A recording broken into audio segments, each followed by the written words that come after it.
I'm sure you've reflected on it. You lived through a really chaotic time. I mean, getting through the 90s was kind of tough. You know, a lot of artists didn't make it. A lot of people didn't do well in that time. Let's just say that. But you did. You know, you thrived. You were able to make moves and adjustments in your career and actually get to the point where economically you gained the strength to be able to pursue an agenda that to me reflects what the psychologists call self-actualization. Like what I really see is a guy who says, look, I've conquered, you know, I climbed my mountains, I fought my battles and I won them. Now I'm ready to go and go to that next level. You know, that almost like a Dr. King kind of level where you're trying to, I believe you're trying to really change the world. I believe you've already done it in certain spaces, but I believe you're seeking to do it in a bigger space. That's just my 2 cents on it. Can you talk a little bit about, you know, I'm a financial guy and I can't help but to go into that area of wealth mindset in terms of what your thinking was just as a businessman, you know, going all the way back to when you walked away from Jerry Heller contracts to when you made your moves in terms of the film industry and you became an owner in that industry. And now you actually have a sports league, the Big Three, when you have a lot of guys that just believe that it's impossible for a black man to start a sports league. You did that. Talk a little bit about your mindset when it comes to wealth and how wealth and just that thinking ties into everything else you're able to do as a human being. Well, I think, you know, I've always looked at, you know, money as a tool. A lot of people look at money as a god. They really, you know, do anything for the money, and nothing's more important than the money. I've never been like that. You know, I've always put people in front of money. So that made me, I guess, have a different view of it and, you know, how to use it. And sometimes, you don't just go one way. Sometimes it's cool to own totally. Sometimes it's cool to raise the money and do something, you know, bigger than yourself.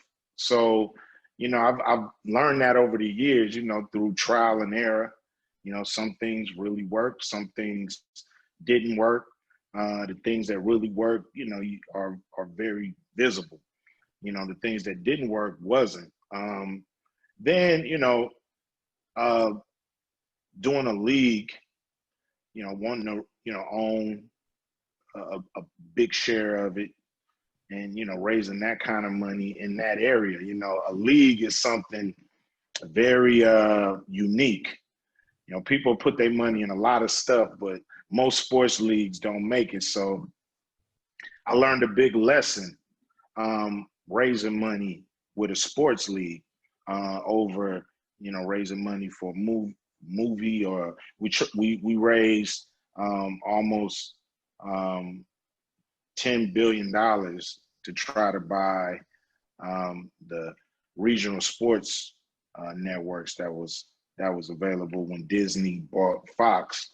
You know, we came up, you know, pretty much like 11 hours short, you know, so it was pretty, you know, that was another lesson. So, you know, you learn your lessons on, you know, with money, but if you think of it as a tool to get you to another place in life or in your project, the whole thing is to live to fight another day. So, you know, that's really been my raw philosophy about it, you know, without going to any kind of schools or taking any kind of courses.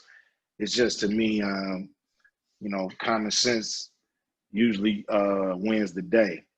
Greed usually, you know, it's a saying, you know, pigs get fat, hogs get slaughtered.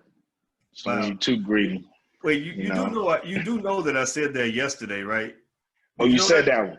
Okay. Yeah, I mean, no, yeah, I mean, all right. it's funny that you say that, because I literally said that yesterday. I was saying that you want to be a boss, but don't be a boss hog, because nobody wants to work with a boss hog, like on the Dukes of Hazzard.